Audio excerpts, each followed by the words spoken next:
할렐루야. 여러분들에게 주님의 은혜와 평강이 넘치시기를 소원합니다. 또 이 방송을 또 이 유튜브를 듣고 계시는 또 전국에 있는 우리 형제 자매들 또 전 세계에 있는 우리 형제 자매들에게 또 하나님의 놀라운 은혜와 축복이 함께 하시기를 소원합니다. 제가 이제 이 칼빈의 사상과 삶의 마지막 챕터로 그 칼빈의 그 국가론이라는 큰 타이틀에서 지금 생각하고 있습니다. 근데 그 중에서도 국가와 또 정치 또 왜 정교 분리가 중요한가? 또 정교 분리는 또 사실인가?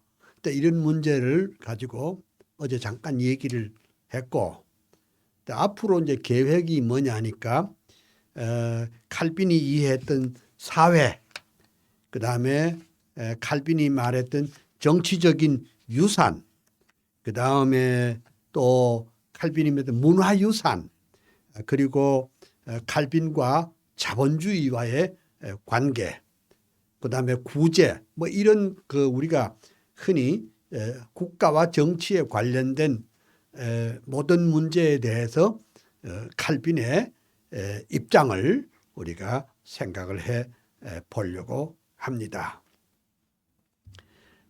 그리고 이제 이 강의를 시작하기에 앞서서 늘 하는 대로 제가 쓴 정형시 뭐 시라기보담도 칼빈의 사상과 삶을 아주 축약해서 요약해서 이것을 읽어보도록 하겠습니다. 여러분 이걸 화면을 보시는 분도 좋겠지만 눈을 감고 들으시면 더 좋지 않겠나 이런 생각이 듭니다. 제가 읽을게요. 불란서의 동북쪽에 노아연의 오랜 도시, 카톨릭의 집안에서 영명하게 태어나서 천재적인 어학 실력 독서광의 칼빈 청년, 헬라어와 히브리어, 라틴어에 귀재되고 하나님의 말씀 안에 온전하게 붙들려 교부신학 인문학에 완전하게 통달하고 27 성경으로 기독교의 강요 쓰고 개혁신학 개혁교회 주춧돌을 세웠도다. 제네바의 생피엘의 개혁교회 목사되어 27년 세월 동안 말씀 목회 진리 수호 양떼들을 사랑하는 진실하신 목회자로 위대하신 강해 설교 교회개혁 선봉되다. 꿈에 그린 제네바의 아카데미 세우시고 경건으로 학문으로 인물들을 키워내어 주의 교회 개혁하고 제네바를 바꾸어서 성경 중심 운동으로 새 세계를 만들었다. 병약하신 육체에다 종합병원 요한 칼빈, 이단들과 자유주의 카톨릭의 공격에도 오직 성경, 오직 믿음, 오직 은혜 굳게 잡고 코람데오 코람데오 솔리데오 글로리아, 위대하신 목회자로 주석가로 교의학자, 설교가로 저술가로 행정가로 헌신하여 열정기도 겸손으로 주의 교회 세우시고 하나님의 주권 파수 일관하던 개혁자여 500년의 역사 따라 개혁사상 이룩해서 그의 사상 그의 불꽃 예수 사람 요한 칼빈 한국교회 개혁교회 청교도의 신앙 따라 하나님의 말씀 중심, 교회 중심 전통이여 개혁주의 사상으로 정통교회 세우면서 영혼 구원, 진리 파수, 개혁신앙 보루되어 예수 한국 복음 통일 민족 구원 완수해서 칼빈주의 사상으로 세계 선교 이룩하세. 아멘이죠, 여러분. 이거요, 참 제가 강의 시작할 때마다 이걸 한 번씩 읽는데 모르긴 하지만은 여러분의 가슴 속에, 머릿속에 잘 입력이 돼서 참 이번에 이 강의를 통해서 딴 거는 몰라도 이 핵심적인 칼빈의 사상과 삶에 대해서 이해가 됐다, 이렇게 판단하실 겁니다. 그 다음에 이제 아브람 카이퍼에 대해서 또 정형시, 뭐 시라고 하기보다는 노랫말이라고도 할 수 있죠. 제가 이제 읽겠습니다. 이것도 여러분들이 눈을 감고 들으시면 참 좋겠죠. 아브람 카이퍼가 가신 지도 100년이요. 작은 나라 홀란드에 목사 아들 태어나다 25세 칼빈 연구 최고학자 신학박사, 26세 목사 되어 첫 번 목회 시작하다 베이스트 목회 중에 역사적인 칼빈 부흥, 우트레흐트 암스테르담 대형교회 목사 되니 칼빈주의 화신으로 인본주의 대결하고 교회개혁 찬피언인 목회자요 교수였다. 불꽃 같은 대설교자, 성령사람, 말씀사람, 정치가로, 당 총재로 상원의원 수상되어 하나님의 주권 중심 나라 위에 동분서주, 세상 문화 바꿔버린 작은 거인 카이퍼여 일간지와 주간지에 50년간 편집하고 끊임없이 칼럼 쓰고 논문들을 쏟아내어 200권의 저술 남긴 위대하신 다작가여 10개 머리 100개 손 하나님의 일꾼이요 프라야 대학교의 총장으로 취임 시에 영역주권 사상으로 세계관을 정립하여 교회 정치, 경제사회, 문화교육, 예술학문 그 중심에 그리스도 왕이 되게 하시었다. 솔리데오 글로리아, 오직 예수, 오직 성경 큰 소리로 평생토록 뜨겁게도 외치더니 교회개혁, 사회개혁, 정치개혁, 문화개혁, 칼빈주의 부흥시킨 대학자인 카이퍼여 한국교회 모든 목사, 모든 장로 성도들아 카이퍼의 칼빈주의 영역주권 사상 받아 이원론적 세계관과 번영주의 그만두고 예수 한국 복음 통일 말씀으로 이룩하세. 자유주의, 인본주의, 합리주의 대결에서 칼빈주의 부흥운동 최전방에 전사되어 한국교회, 한국사회에 새로운 꿈 심어주고 카이퍼의 칼빈주의 더욱 불타오르리라. 아멘. 좋지요? 근데 여기 제 그 글 가운데, 시 가운데 다른 예를 들면 뭐 그 200권의 저술 남긴 이렇게 했는데 사실은 200권이 넘고 그 223권의 저술을 남겼습니다. 근데 이 운율을 맞추기 위해서 그냥 200권 이렇게 했다는 거 여러분이 알아주시기를 바랍니다.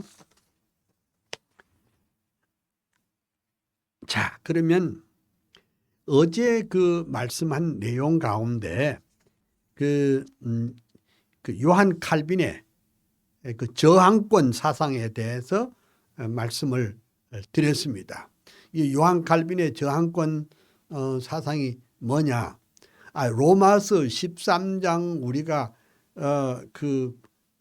권세 잡은 자들에게 순종해야 되지만은 그 권세 잡은 자들이 정말로 공의를 따라서 하나님의 뜻을 따라서 정말 이렇게 선정을 베풀 때를 말하는 것이지, 권세 잡은 자들이 독재적인 행사를 하고 또 이렇게 그 나라를 국민들을 잘못 이끌어 갈 때도 순종하란 말이냐? 그것은 아니라는 것입니다. 그래서 어제 잠깐 말씀을 드렸지만은 우리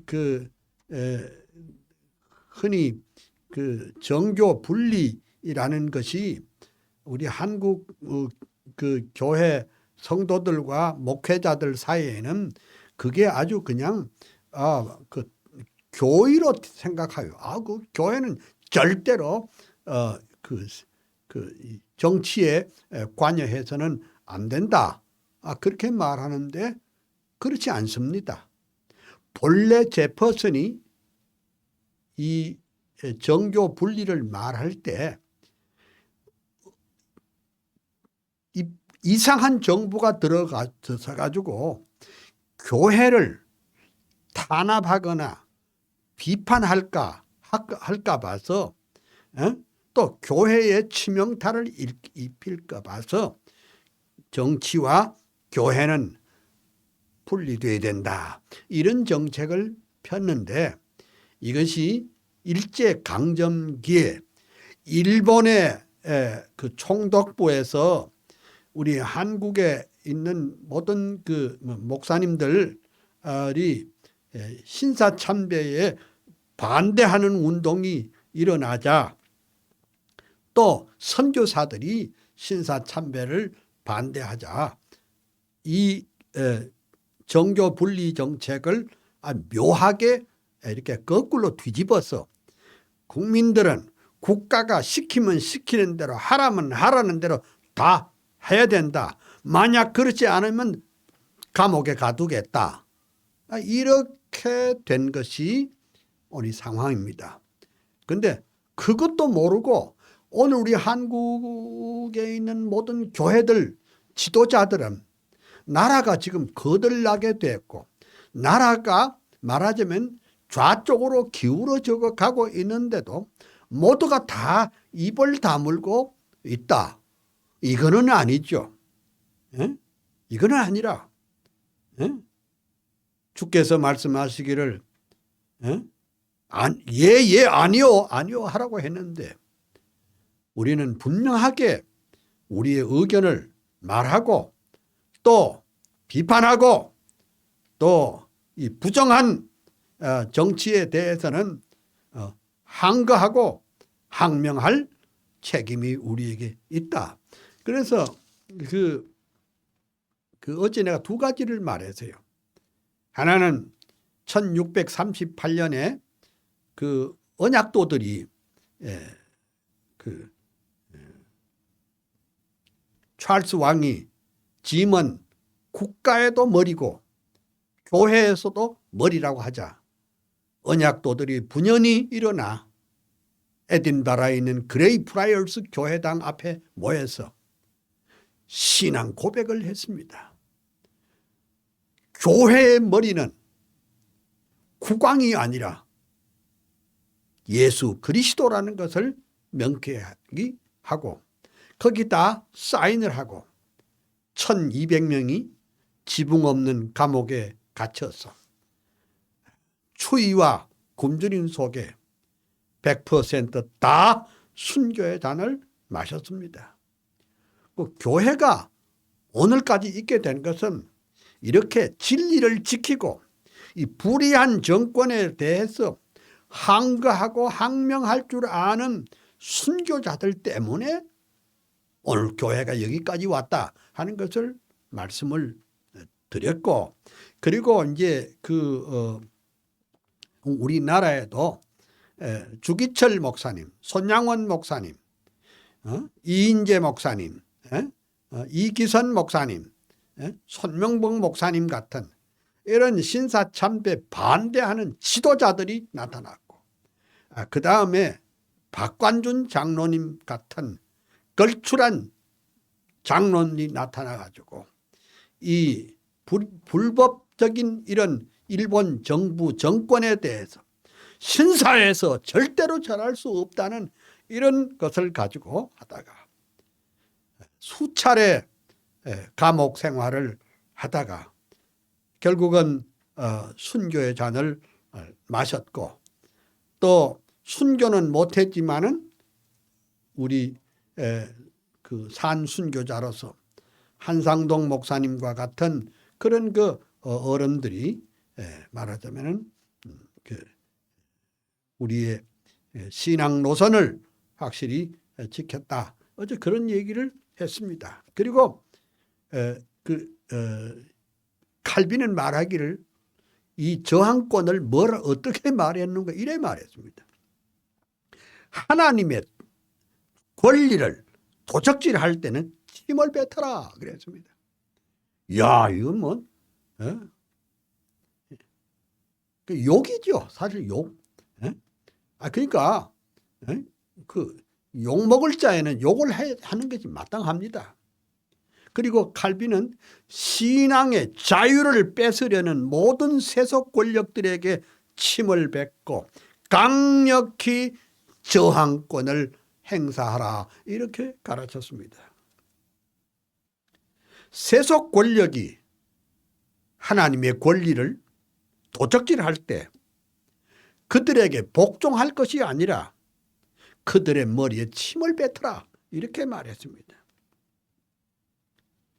양심을 가진 그리스도인은 주께 마땅히 영광을, 하나님께 마땅히 영광을 돌리고 그에게 예배를 드려야 할 텐데 그 예배를 금하는 모든 압제적인 명령에 저항해야 된다 그렇게 말했습니다. 제가 이 글을 읽으면서 이것을 연구하면서 제가 좀 섭섭한 게 있어요. 지금 우리가 코로나 팬데믹 시대예요. 물론 우리가 방역 수칙을 지켜야 마땅합니다. 지금 알고 보니까 교회가 코로나19의 진원지가 아니라는 것이 백일천하에 다 밝혀졌는데도 모든 것을 교회 책임이라고 말하자면 덮어 씌워버렸습니다. 그래서 교회 예배를 통제하게 이렇습니다. 그러니까 이거는 교회를 탄압하기 위한 조치가 분명하다. 코로나19를 빌미로 삼아가지고 주님의 몸된 교회에 압력을 가하고 예배를 통제하고 이거는 아니라는 것입니다. 그리고 예배를 금하고 그리고 예배를 금함으로 말미암아 대표적인 서울의 몇 교회 그리고 부산의 또 교회 또 광주의 한 교회 대구의 한 교회 참 어려움을 당하고 있는 거 여러분이 잘 아실 줄 아는데 어째서 큰 교회 목사님들은 어떻게 말 한마디가 없습니까? 응? 우리는 교회는 그리스도의 몸입니다. 한 몸 이루온 교회가 어느 교회가 환난을 당하고 핍박을 당하고 고난을 당하면 그 고난에 같이 동참해 줘야지. 그 참 섭섭한 일이었습니다. 그래 이제 사실은요 이게 1918년에 그 볼셰비키 혁명이 일어났을 때 그분들이 제일 처음 한 일이 이제 세 가지를 말했습니다. 교회 재산 몰수, 교회 재산 몰수, 기독교 교육 금지, 종교교육 금지, 그리고 종교는 인민의 아편이라고 막 나팔을 불어댔습니다. 이제 이렇게 이런 볼셰비키식인 차별금지법을 제정해서 정치가 교회의 자유를 박탈하려고 하는 것은 이거요. 우리 한국교회가 우리 목사님들이 정신을 차리고 장로님도 정신 차리고 권사님도 정신 차려서 여기에서 우리가 저항권을 발동할 수 있어야 할 것입니다. 어제 대충 그런 얘기를 하고 오늘은 어제에 이어서 우리 개혁교회가 우리 개혁주의 교회가 그러면 정치 참여를 어떻게 하는 것이냐, 정치 참여하는 그 방법을 말하다가 제가 그쳤습니다. 지금 이제 보수적인 교회도 야 이거 안 되겠다. 기독교인들이 과거에는 정치에 대해서 아주 방관적인 입장을 취했습니다. 그거는 우리하고 전혀 다른 것이다. 우리는 그냥 기도만 하면 되고, 우리는 그냥 말씀 전하면 되고, 우리는 찬양하면 되고, 우리는 주여 삼창하면 되고, 이 세상은 죽이 되든 밥이 되든 영원한 하나님의 나라를 소망하고 살면 되는 것이지. 모르겠다. 이러던 우리 복음적 보수적 교회들이 개혁교회가 이제 조금 말하자면 눈을 뜨기 시작을 했습니다. 근데 국가하고 정치는 꼭 같은 것은 아닙니다. 아니지만은 국가는 그 구체적인 임무 수행을 하기 위해서 정치에 의해서 결정됩니다. 그래서 국가에 대한 관심이 곧 정치에 대한 관심이라 이렇게 말해도 될 것입니다. 근데 그러면 국가가 중요하고 정치가 참 중요합니다. 그러면 정치가 왜 그렇게 중요하느냐? 국가는 모든 권력을 다 가지고 있기 때문에 그럽니다. 국가가 모든 권력을 다 가지고 있기 때문에 문제가 있습니다.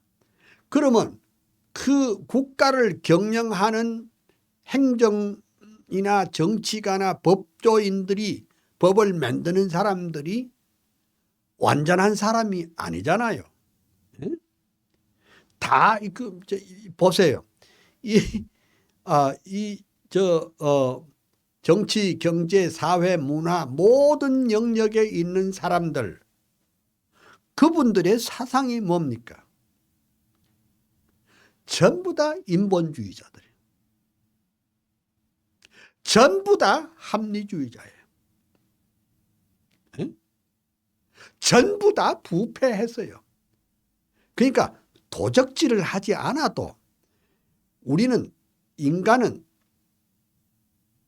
전적으로 타고날 때부터 전적으로 부패한 인간이기 때문에. 그러니까 부패한 인간에게서 나온 정치는 역시 또 부패할 수밖에 없습니다. 그래서 국가가 이제 어떤 정책을 만들잖아요. 그러면 그 정책을 만들면 정책 따로 우리 삶 따로 있는 겁니까? 아니지요. 그것은 바로 우리의 삶하고 직접적인 관련이 있다는 것입니다. 예를 들어 봅시다. 국가가 전교조의 압력으로 교육법을 바꿔버렸습니다. 교과서도 바꿔버렸습니다. 그러면 어떻게 돼요? 그 정부 주도로 하는 교과서 바꾸고 또 선생님들도 그런 사고방식으로 아이들을 정부에서 시킨 대로 가르치니 어떻게 지금 학생들이 초, 중, 고, 대 다 어떻게 됩니까? 완전히 이상한 결과를 가져오게 됩니다. 그러니까 보십시다. 아이고 우리는 정치는 모르니까 그냥 예수나 잘 믿고 기도 많이 하고 성경 읽고 전도 많이 하고 그것이 우리 예수 믿는 사람들의 기본입니다.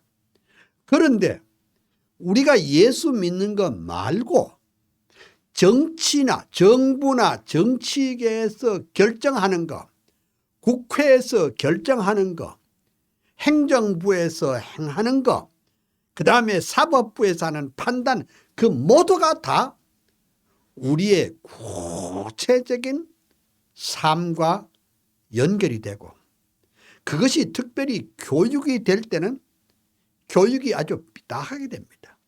지금 우리나라의 교육이 아이들에게 사회주의 교육을 시키고 있어요. 공산주의 비슷한 교육을 시키고 있어요. 그러니까 우리 한국에 어느새 우리도 알지 못하는 사이에 이 나라가 슬금슬금 좌쪽으로 기울어져 가고 있다 이겁니다. 어디 교육계만 그렇습니까? 문화계도 마찬가지예요. 미술, 음악, 영화, 연극도 그러면 연극을 누가 합니까? 사람이 하는 거 아닙니까? 그 사람 가운데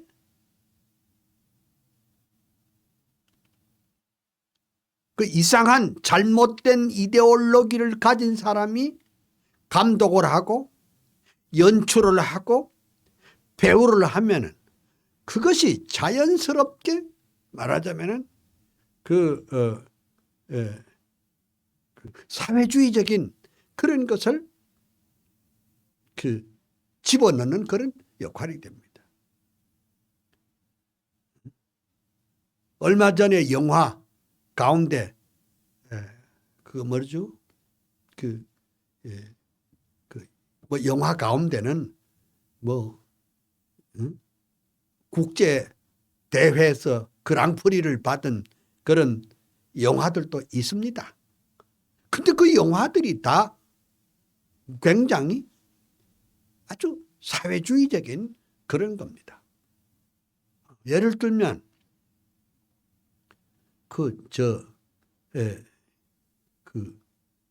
가난한 사람이 부자를 식칼로 가지고 찔러도 된다.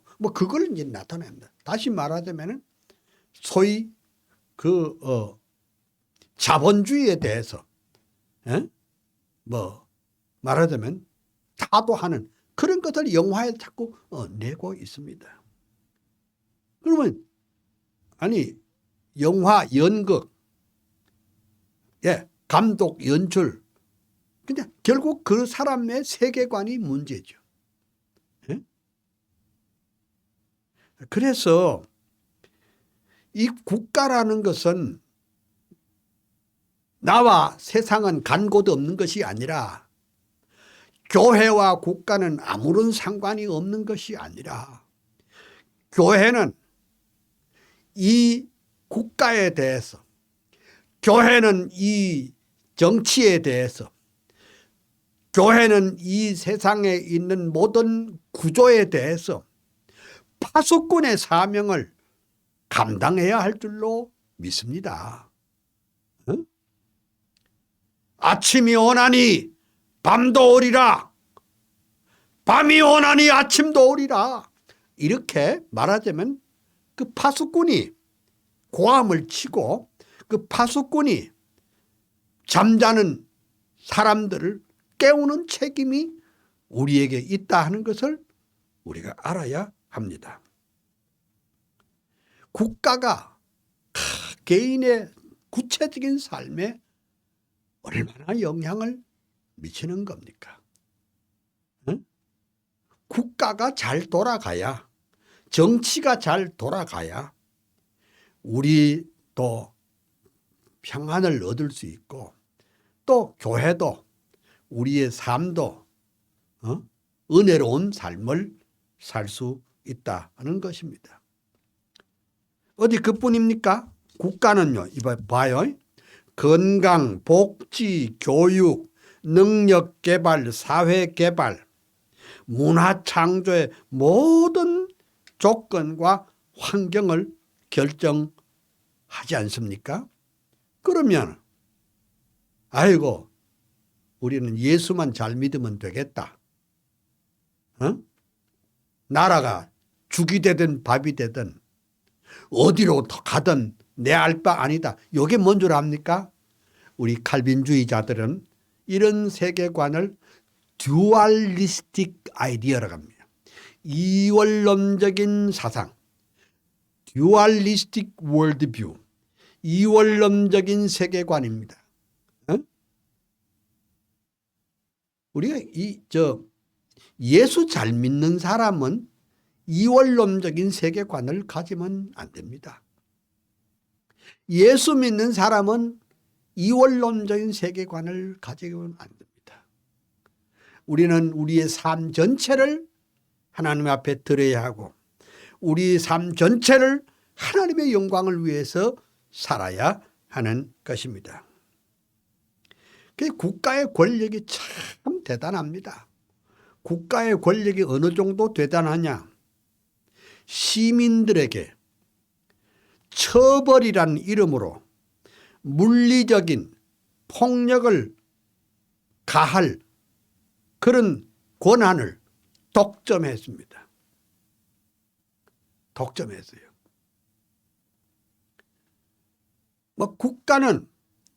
국가가 원하면 무엇이든지 할 수가 있습니다. 국가는 안 되는 것도 되게 할 수 있고 되는 것도 안 되게 할 수 있고 이렇게도 할 수가 있습니다. 그러면 이런 것을 그대로 방치하는 것이 옳으냐? 칼빈도 NO! 아브람 카이퍼도 NO! 왜 그러냐? 이 땅은 오늘 읽은 성경대로 이러한 백성은 복이 있나니 하나님을 자기 하나님으로 삼는 백성은 복이 있나니라. 그러니까 우리는 영원한 하나님의 나라를 추구하는 백성인데 하나님의 나라가 이 땅에 이루어지기를 매번 우리가 주기도문을 하지 않습니까? 그 다음에 그 4번 4페이지에 보면은 그 국가는 개인으로부터 세금을 거두어 드릴 수 있는 권한을 가지고 있습니다. 야, 그러니까 국가가 할 수 있는 건 세금 걷는 겁니다. 예. 예. 그러니까 국가가 세원이 부족하다. 세원을 자꾸 발굴해내야 합니다. 그 세원 발굴한 게 뭔 줄 압니까? 교회에 세금을 물리겠다. 이런 얘기입니다. 그래요. 물론 그 교회가 세금을 내라면 낼 수가 있겠죠. 그러나 우리가 조심해야 될 것은요. 한국 교회에 약 한 20% 정도, 그 20%라는 것은 200명 이전 모이는 이상 모이는 교회를 말합니다. 나머지 80%는 다 가난한 교회입니다. 가난한 교회입니다. 개척교회입니다. 또 그 중에는 가정교회도 많습니다. 그러면 그 사람들에게 세금을 물려요?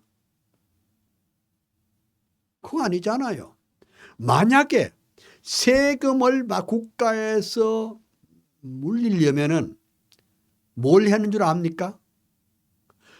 가난한 교회 목사님들에게 다 말하자면 살 수 있도록 국가에서 지원해야 됩니다. 물론 저 같은 사람은 저는 뭐 교수 목사였기 때문에 평생 세금을 잘 냈어요. 잘 냈습니다. 하지만은 대도시에 큰 교회 몇 교회 빼놓고는 다 가난합니다. 그리고 교회는 어떤 불신자들은 말하기를 교회가 그 헌금 거둬서 뭐 하냐 하지만 교회가 하는 일이 많습니다. 선교하고 구제하고 그리고 가난한 개척교회를 돕는 일 많이 합니다. 그거 뭐 이 인터넷에 좀 떠도는 게 보면 무슨 아주 낯이 뜨거울 정도로 교회를 이렇게 핍박하는 사람들이 많이 있습니다. 예. 하여간 교회는 세금을 거둘 수 있는 권한이 있습니다. 그런데 세금을 거둬들일 수 있는 권한이 있지만은 그 세금을 어디다가 쓰느냐에 대해서는 우리가 국민적인 감시가 필요합니다. 그 감시하라는 데가 국회고 감사원인데 그 잘못하면 어떻게 되겠습니까? 안 되죠. 그러면 그것이 국민 세금을 가지고 아주 못된 데 쓰고 나라 팔아먹는 일에 쓰고 죄 짓는 일에이고 어떤 몇 사람의 그 말하면 이익을 챙겨주는 그런 짓을 하면은 마땅히 저항을 할 수가 있습니다. 그러니까 기독교인들이 입을 꼭 다물고 있는 것이 그것이 미덕이 아니라 그것을 정부를 향해서 분명하게 시와 비를 말해야 된다는 것입니다. 그 다음에 국가가 할 수 있는 일이 또 큰 게 또 있습니다. 젊은이들을 전쟁터에 보낼 수 있습니다. 마땅합니다. 그러니까 그 소집 영장이 나오면 그 피해갈 방법이 없습니다. 그 피하면 징역을 살아야 됩니다. 감옥살이를 해야 됩니다. 그러니까 국가가 막강한 권력을 가지고 있습니다. 그러면 군대를 모집해 가지고 그러면 어쩌자는 거야? 그러니까 적을 무찌르고 나라를 방어하는 책임을 가진 것이 우리 국방의 내용이고 국방의 의무이기도 합니다. 그런데 만에 하나 세금 거두고 소집한 그런 군인 자원을 가지고 국방에 관심이 없고 오히려 길을 터주는 그런 짓을 한다면은 당연히 우리 그리스도인들은 거기에 대해서 말하자면은 저항할 수 있어야 할 것입니다. 그러니까 군대 안에 정치가 다 들어왔습니다. 군대 안에 정치가 들어오면 안 되죠. 군대 안에 왜 정치가 들어와요? 그 군사 체계는 말하자면은 총사령관이 그 장교들을 잘 챙기고 또 병들을 잘 챙겨야 되는데 요즘 아주 물러 터져가지고 도대체 군인인지 평민인지 모르고 맨날 뭐 집에 그냥 셀폰으로 전화하고 안부 묻고 그 군인이 아닙니다. 저는 장교 생활을 했잖아요. 근데 제가 장교 생활을 시작할 때 그때 육군 보병학교 갈 때 모래주머니를 이렇게 차고 그 훈련을 육군 보병 훈련을 받았는데 왜 모래주머니를 찾느냐. 김신조 일당이 청와대를 까부순다고 왔기 때문에 또 우리도 거기에 맞대항한다고 모래주머니를 차고 훈련을 받은 적이 있습니다. 야, 그땐 뭐 50년 전이지만 우리가 대단했습니다. 근데 지금은 국방력이 뭐 없습니다. 물론 뭐 이런저런 얘기를 할 수 있을는지 몰라도 그래서 여기 국가는 대단합니다. 세금을 거둘 수 있고 젊은이들을 전쟁터에 보낼 수 있지만은 그러나 국가가 말하자면 그 귀한 권력을 잘못 사용했을 때 우리 국민들은 그리스도인들은 저항할 수 있다 이렇게 말할 수 있습니다. 그리고 이제 칼빈은 또 이렇게 말했습니다. 칼빈의 그 기독교 강요 4권 20장 2절에 칼빈은 이렇게 말했습니다. 잘 들으십시다. 칼빈은 하나님께서 국가를 세우신 것은 잘 들어두세요.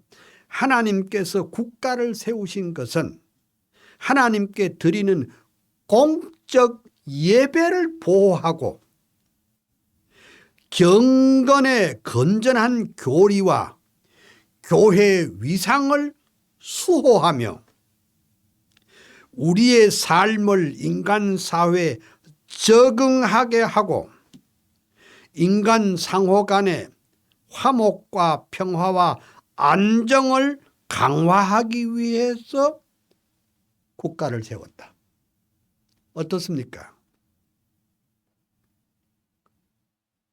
그러니까 물론 이거 500년 전의 말씀이고 칼빈은 또 그 성경 신학자요 교의학자이고 또 그렇지만은 이 국가를 대해서 국가를 세우신 것은 공적 예배를 보호하기 위해서 국가를 세웠다.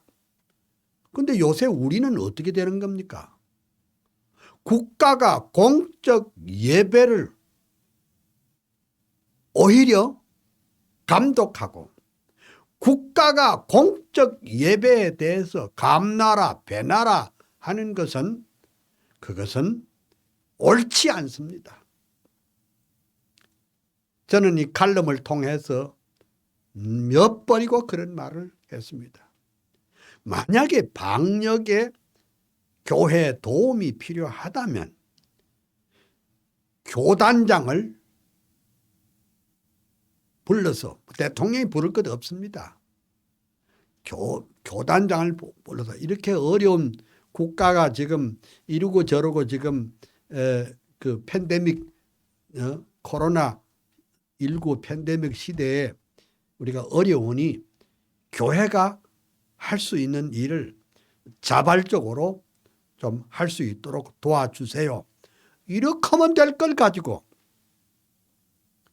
뭐 몇 조, 몇 탕, 뭐 안 하면 몇 명 이상 모이지 않으냐면 뭐 이런 식으로 이렇게 소위 말하자면 국가 지상주의, 국가 제일주의 이런 사상을 교회에다가 말하자면 적용시키는 것은 이게 꼭 볼셰비키 혁명 시대에 얘기하고 뭐 그렇게 차이가 나지를 않습니다. 그러니까 하나님께 드리는 공예배를 보호하기 위해서 국가를 세웠다 이겁니다. 예. 뭐 여러분 제 말이 틀립니까? 저는 이게 우리의 그 신학과 신앙에 우리의 그 교리적으로 또 사상적으로 주석학적으로 원조가 되는 칼빈이 그렇게 말했다.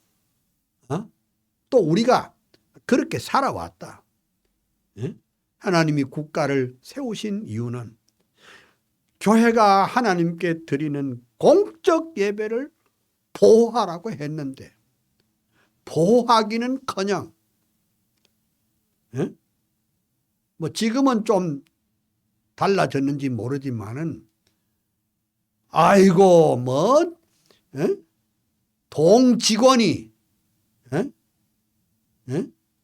교회마다 그 심지어요 개척교회까지 동직원이 찾아와 가지고 뭐 이러면 되고 저러면 안 되고 그걸 우리가 자율적으로 하면 될 일을 가지고 국가가 교회를 감독하는 그런 형국이 됐습니다.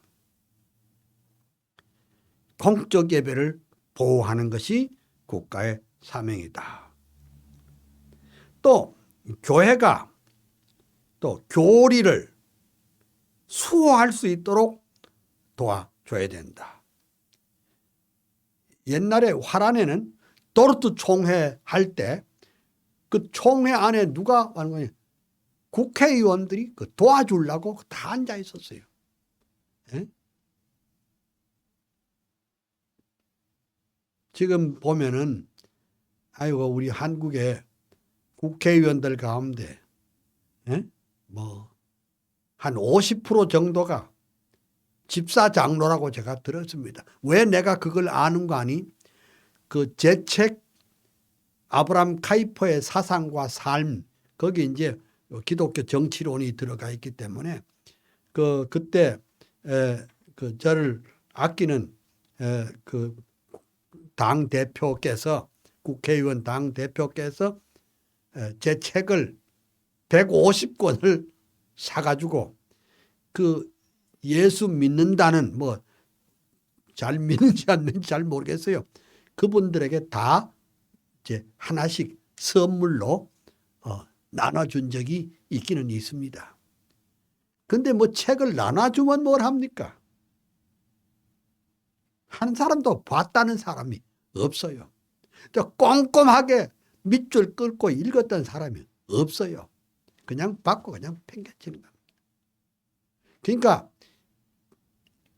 그리스도인으로서 정치가인데 그리스도인은 생략하고 그냥 정치하는데 불신 정치가나 기독 정치가나 똑같아. 똑같아. 이것이 오늘 우리 기도의 제목입니다. 그리고 이제 왜 국가를 세우느냐.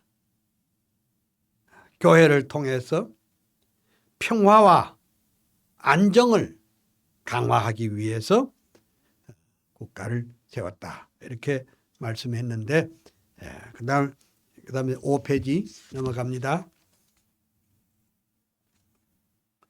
그리고 이제 그 기독교 강요 4권 20장 4절에 또 뭐라고 그랬느냐. 하나님이 국가를 세운 이유는 하나님 앞에 거룩하고 합법적일 뿐 아니라 그 유한한 인간의 삶 전체에서 인간이 받을 수 있는 모든 소명 가운데 가장 신성하고 명예로운 국가의 권위와 위치를 옹호하는 것이다. 참 이 국가가 얼마나 중요합니까? 칼빈은 국가에 대해서 아주 귀히 여겼습니다.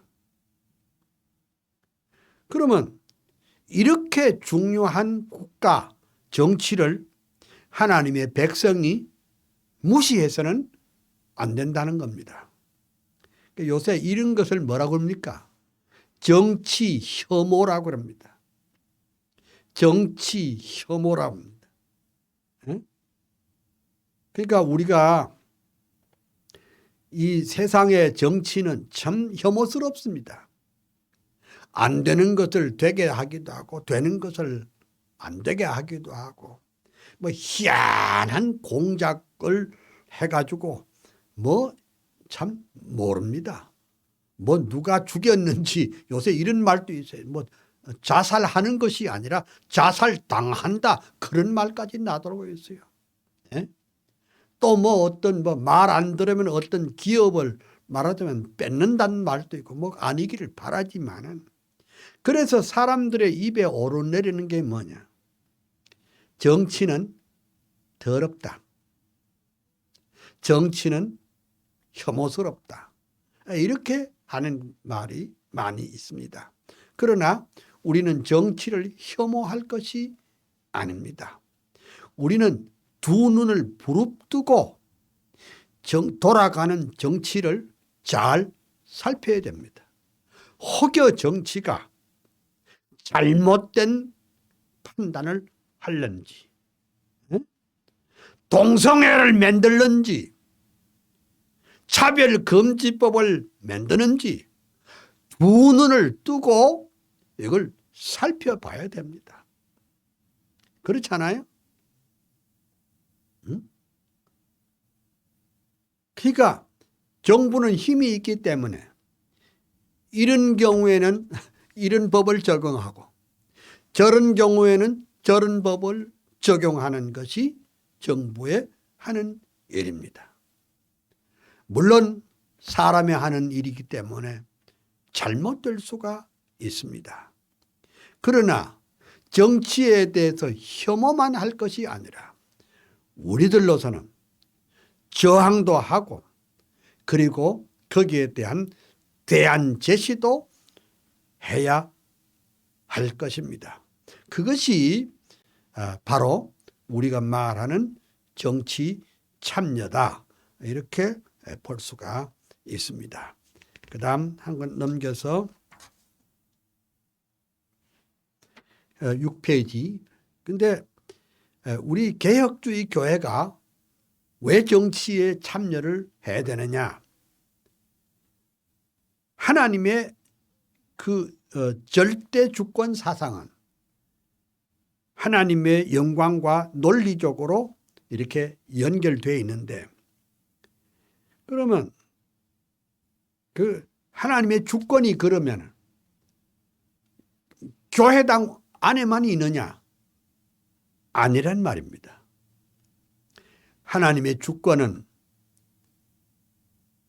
주님의 몸된 교회에서도 하나님의 주권이 움직이고 하나님의 주권은 정부에도 움직이고 하나님의 주권은 경제에도 움직이고 하나님의 주권은 문화에도 움직이고 우리의 삶의 모든 영역에 하나님의 주권이 움직이고 있는 줄 믿습니다. 그러므로 우리가 아이고 난 뭐 모르기도 하고 알고 싶지도 아니하고 세상 돌아가는 꼬락서니 보니 난 그거 몰라. 난 오직 말씀, 오직 기도 그거면 끝이다. 그 귀한 것이지만은 이 세상은 버려진 세상이 아니라 장망성이 아니라 이 세상을 이원론적인 세계관을 가지고 볼 것이 아니라 이 세상도 하나님의 영광과 주권을 위한 이 세상도 참 중요하다. 이 세상은 변화되어야 할 세상이고 이 세상은 결국은 하나님의 나라가 되어야 될 이런 것인 줄 알고 우리가 관심을 가져야 된다는 것입니다. 그래서 하나님의 주권은 삶의 모든 영역에 있다. 이걸 우리가 알아야 됩니다. 그래 이제 그 요즘 뭐 이런 말도 있습니다. 뭐 기독교 정당을 만든다 이런 몇 해 동안 있었습니다.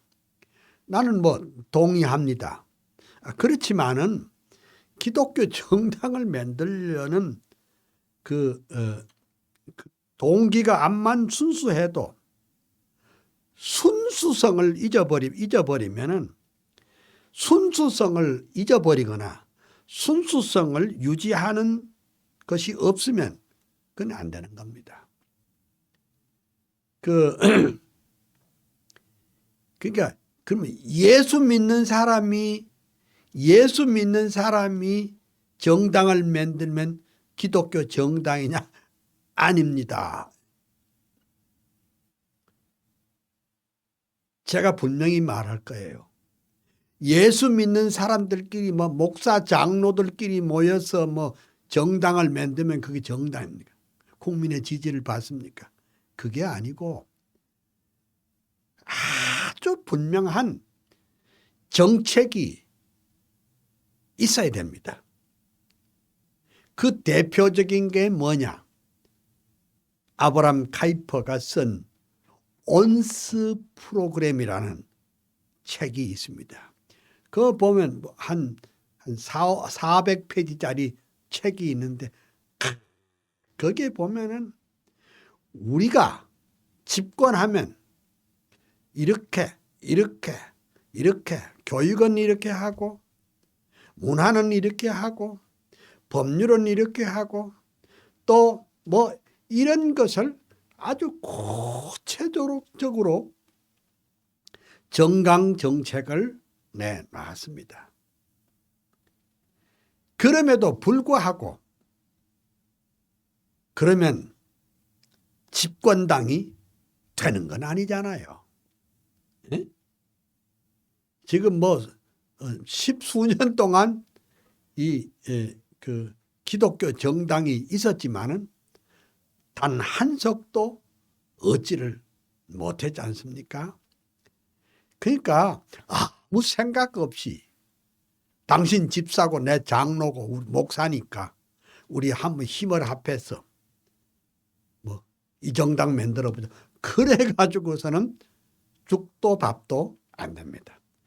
내 말의 뜻은 분명한 기독교적인 정치 철학이 있어야 되겠고 그 정치 철학을 명문화해 가지고 그 명문화할 때도 정말로 하나님 중심한 성경적인 세계관 아래서 그걸 만들어 가지고 일반 국민들이 뭐 일반 국민은 고사하고 기독교인들이라도 말하자면 기꺼이 동의할 수 있는 그런 것을 만들어야지 아주 낙관적이고 낭만적으로 뭐 우리가 그러면 예수 이름 팔아먹는 거예요.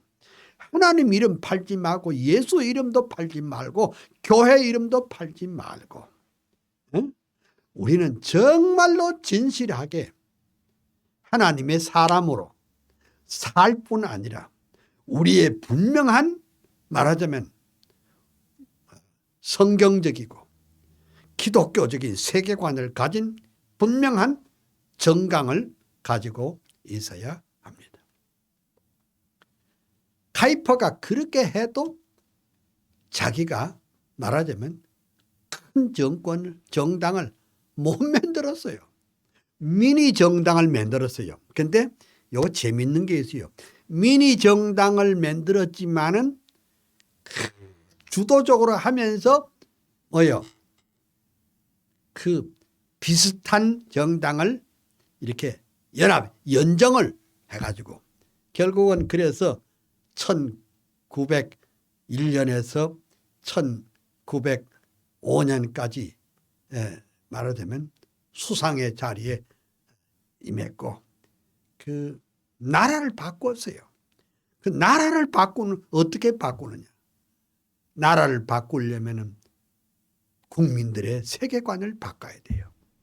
국민들의 세계관을 바꾸는 것은 국민들의 그 교육 사상을 바꾸는 거예요.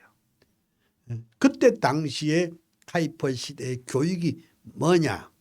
전부 다 계몽주의 사상, 합리주의 사상, 인본주의 사상, 다 무신론적인 사상, 진화론적인 사상이 온 세상을 다 뒤엎고 있었을 때 이것을 말하자면 뒤엎어서 정말로 성경적이고 하나님 중심 세계관으로 살도록 교육시키고, 교육만 해서 안 돼요. 언론을 장악을 했어요. 카이퍼는 일간지와 주간지의 양쪽 편집장을 50년 했어요. 그래서 날마다 칼럼과 논문을 썼습니다. 그럼 논문을 쓸 때 아주 쉬운 말로,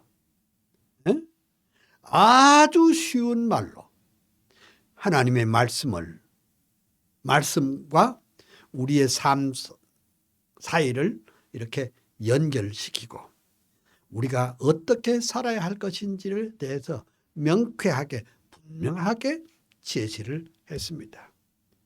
그래 국민들을 깨우니까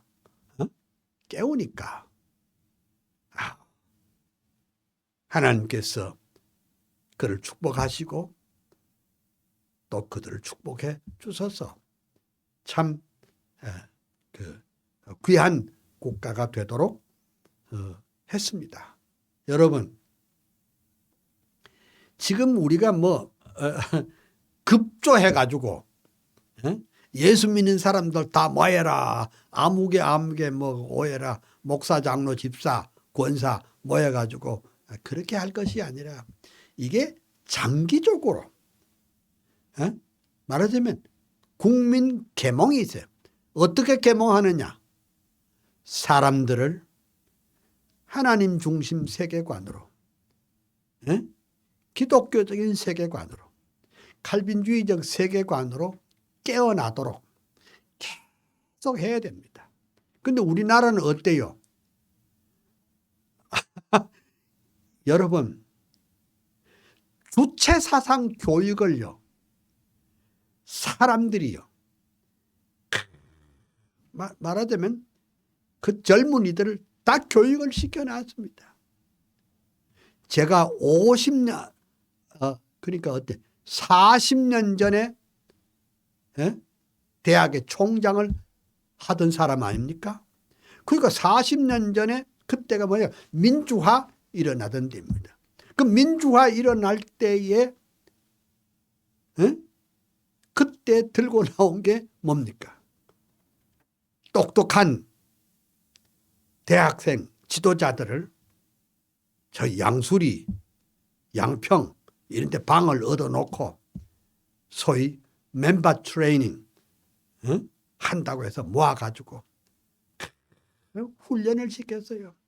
그러니까 그 학생들은 민주화하는 줄 알았는데 그 가르치는 사람은 그게 뭐야? 종북 사상을 가르치고 김일성 주체 사상을 가르치고 사회주의 사상을 가르쳐 줬어요. 그런데 그런 교육을 받은 사람이 40년 지냈으니까 지금 뭡니까? 플러스 마이너스 65세입니다. 이런 사람들이 정치, 경제, 사회, 법조, 문화, 예술, 교육 다 잡고 있습니다. 그러니까 이 세상이 말하자면 좌클릭 되어 있습니다. 그럼 우리가 이 사람들에게 우리 그리스도인들이 하나 배워야 될 것이 있습니다. 즉흥적으로 안 된다. 반드시 그러니까 그 사람들도 교리 체계를 세웁니다. 교리. 마치 우리가 그 교회에서 그 바이블 스터디 하듯이 말하자면 그 교리 체계를 세워가지고 그러면 독서 클럽을 통해서 이렇게 사람의 마음을 바꿉니다. 그 우리도 그와 같은 말하자면 철저한 교육과 훈련이 있어야 이 땅에 하나님의 나라를 건설하고 참된 복음운동을, 참된 선교운동을 하게 될 줄로 믿습니다. 어떤 때는 좀 속이 타요. 아, 우리 보수 개혁주의 신앙을 가진 사람들이 너무 어리석었구나. 너무너무 바보짓을 했구나. 너무 낙천적이고 낙관주의적인 생각을 했구나. 그 종북 세력을 가진 사람들은 요소요소에 세잡들이 들어가서 그런 것을 교육시키고 훈련시켜서. 근데 커뮤니케이션 이론에는 이런 것이 있습니다. 먼저 들어간 정보가 나중 들어간 정보를 지배하도록 되어 있습니다. 이게 뭐냐? 40년 전에 30년 전에 배운 그 이데올로기가 평생을 지배하더라 이겁니다. 아직도 그 잣대로 처음 들은 그 정보를 가지고 오늘의 한국 사회를 보는 것입니다. 야, 이게 참 안타깝기 그지없습니다. 그럼 자, 교회는 잠자고 있지요. 대형 교회는 중립이라고 그러죠. 중형 교회도 중립이라고 그랬죠. 약한 교회 목사님들은 힘이 없지요. 큰 교회 장로님들은 혹시 기업에 또 손해 볼까 봐서 말 안 하지요. 참 큰일입니다. 그러니까 우리가 중요한 건 순수성입니다. 그 다음에 이제 7번. 근데 우리가 알아야 될 것은 그러면 목사, 장로, 집사가 무슨 정치를 한다면 말릴 것은 아니지만은 중요한 것은요, 인간은 철저하게 부패했다는 사실을 잊지 말아 달라는 것입니다. 모든 힘은 절대 부패합니다. 그러니까 모든 권력은 다 부패합니다. 왜냐하면 인간은 본래 부패했기 때문에. 우리 칼빈주의의 첫째 항목이 뭡니까? 토탈 디프레버티. 인간의 전적 타락입니다. 인간의 전적 타락을 알면 이제 사람이 돼요. 나는 하나님 앞에 죄인이요, 타락한 인생이라는 걸 알 때에 어때요? 주의 십자가를 바라보고 주님의 긍휼과 자비를 구하는 것이죠. 그럼에도 그렇기 때문에 우리 인간은 많이 배웠고 정치 공부 많이 하고 법률 공부 안만 해도 인간은 왜요? 부패했습니다. 그러면 기독교인도 부패는 마찬가지야. 기독교인도 부패해. 처음에는 잘한다고 하지만 나중에 힘 생기면, 돈 생기면 부패하기가 마련이다. 그래서 우리가 칼빈은 이래 말했습니다. 이 세상에 인간은 다 부패했기 때문에 민주주의가 필요하다 이래 말했습니다. 칼빈은 미가서에서 그래 말했습니다. 이 세상에서 그래도 말이죠. 이 세상에서 다 부패했지만 그래도 여러 사람의 의견을 듣는 것이 가장 좋으니 투표로 선거하는 것이 제일 좋다. 그래 말했습니다. 그래서 사실은 근대 민주주의의 시발은 뭡니까? 칼빈에게서 시작합니다. 예. 칼빈은 전제주의 정치, 교황 정치 이런 것을 다 말하자면 거부하고 민주정치와 그때 당시에 귀족정치, 귀한 사람을 뽑아서 말하자면 정치하겠. 이게 내가 지금 이해가 됩니다. 당시에 유럽에는 얼마나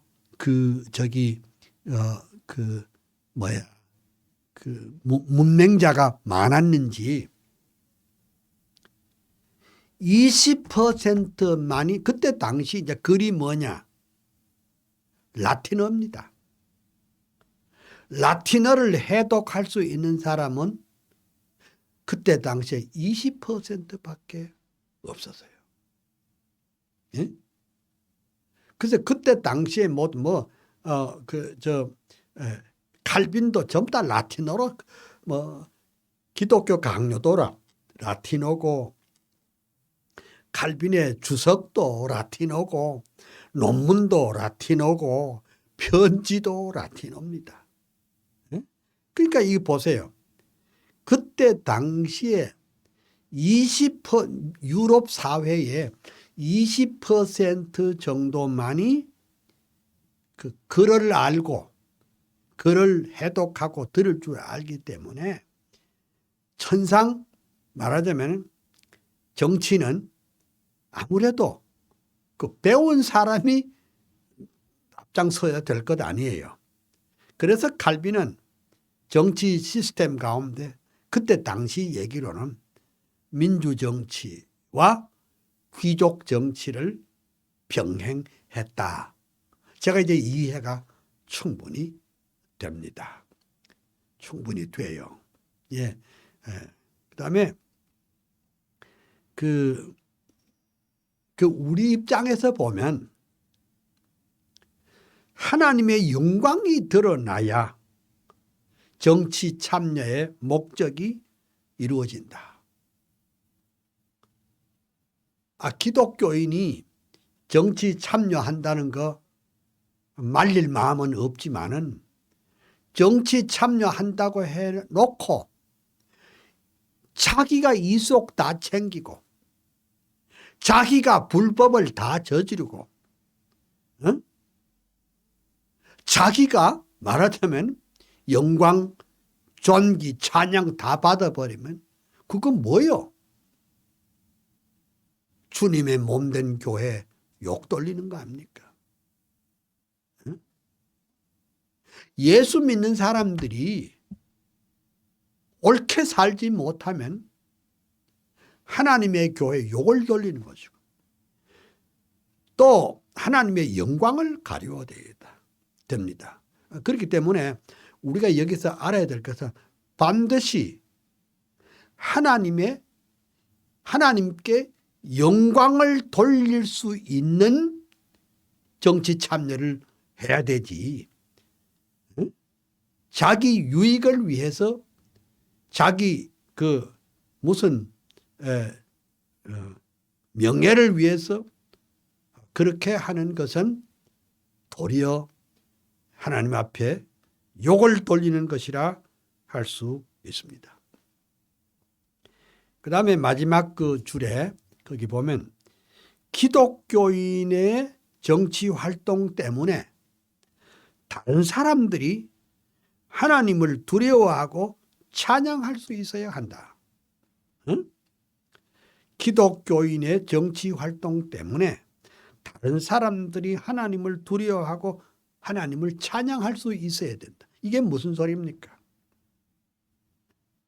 아니 예수꾼들이 예수 믿는 사람들이 정치 활동한다고 설치다가 아이고 저 인간 지 앞길도 못 닦는 주제에 예수도 똑똑히 못 믿는 주제에 저게 뭐 응? 뭐 기업도 뭐 이렇게 말하자면 부실하기 짝이 없는 주제에 뭔 기독교 정치하고 또 정치 활동에 참여하고 뭘 또 관여한다고 그러냐. 그렇게 욕을 먹으면 안 하니보다 훨씬 못하다는 겁니다. 그러므로 참 우리는 정말 하나님 앞에 깨끗한 양심, 진실한 마음으로 정말 우선 그 우리 저 총신의 그 교훈 가운데 이런 뭐 5가지 교훈, 그 중에 첫째가 뭔 줄 압니까?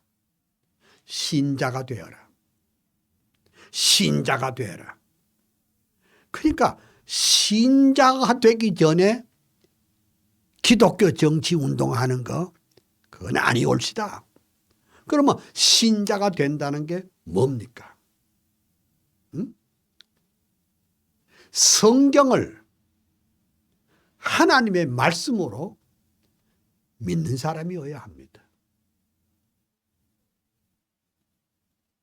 하나님이 천지와 그 가운데 있는 만물을 창조하신 분이라는 것을 뼛속 깊이 가슴 깊이 깨닫고 나는 하나님 앞에 내어놓을 만한 아무런 의도 자격도 없지만 오직 주 예수 그리스도의 거저 주시는 은총으로 말미암아 구속함을 받았다는 확신. 역사의 배후에 하나님이 계시고 그 하나님께서 역사의 심판주가 되신다는 것을 확실히 믿고 나의 나 된 것은 하나님의 은혜로 된 것이고 내가 이렇게 하나님의 자녀가 되는 것은 성령의 은혜로 말미암아 성령의 감동으로 말미암아 성령의 도우심으로 말미암아 지금까지 여기까지 왔다는 뭐 그런 것에 대해서 가슴이 불타고 그리고 우리 칼빈주의에서 말하자면 코람데오의 신앙 언제라도 하나님의 면전에 섰다는 이런 확신을 가지고 있는 사람 그리고 삶 전체가 솔리데오 글로리아 오직 하나님께만 영광을 돌리겠다는 그런 확신을 가진 사람이 그 사람이 바로 기독교인이요. 응? 아무 내용도 없이 어쩌다가 뭐 집사장로 돼가지고 정치에 조금 밝아가지고 뭐 정치단체 맨날 그거는 아니 옳시다. 그러면 그건 안 돼요. 응? 응? 기독교인으로서 정치에 관심이 있다고 기독교 정당 만들어서도 안 되고 정치에 참여해서도 안 됩니다. 먼저 그리스도인이 되라. 아브라함 카이퍼식으로 말하면 이 세상에는 2가지 사람이 있는데 하나는 중생자요 다른 하나는 비중생자다. 그러니까 이 세상의 대결은 뭡니까? 중생자와 비중생자의 대결입니다. 이 비중생자가 누굽니까? 합리주의, 진화론자, 인본주의자 이게 다 비중생자입니다. 그러면 이 비중생자들과 일전을 벌일 수 있는 사람이 누굽니까? 바로 중생의 체험을 가진 사람이어야 합니다. 응? 응? 뭐 목사가 되고 목자가 되고 교육자가 되고 여러분 그게 아니고 먼저 신자가 되라. 먼저 하나님 앞에 붙들린 바 되라. 먼저 하나님의 영광을 채우는 진짜 성도 참된 성도가 정치를 해야 그것이 다른 사람에게 선한 영향을 끼치고 다른 사람이 와, 참 하나님 살아계시는구나. 그리고 하나님을 찬양하게 될 것입니다. 여러분, 우리가 지금 이제 그 요한 칼빈의 그 정치 사상을 공부하면서 또 아울러서 우리 개혁주의 교회의 정치 참여가 어떻게 돼야 되는가 하는 것을 지금 공부하고 있거든요.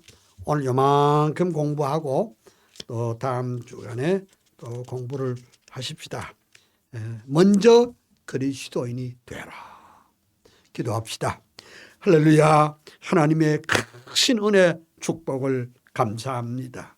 이 강의를 듣고 있는 전국에 있는 주의 자녀들, 전 세계 주의 자녀들에게 은혜를 더해 주시고 우리가 진짜 그리스도인이 되게 하여 주시옵시고 참말로 천지 창조하신 그 하나님, 그리스도 안에서 우리를 속량하여 주신 그 위대한 구속의 사역을 성령으로 말미암아 새롭 지음 받은 이 놀라운 사건, 이 중생자의 자격으로 죄를 세상에 짓밟고 걸어갈 수 있는 위대한 걸음걸음을 걷게 하여 주시옵소서.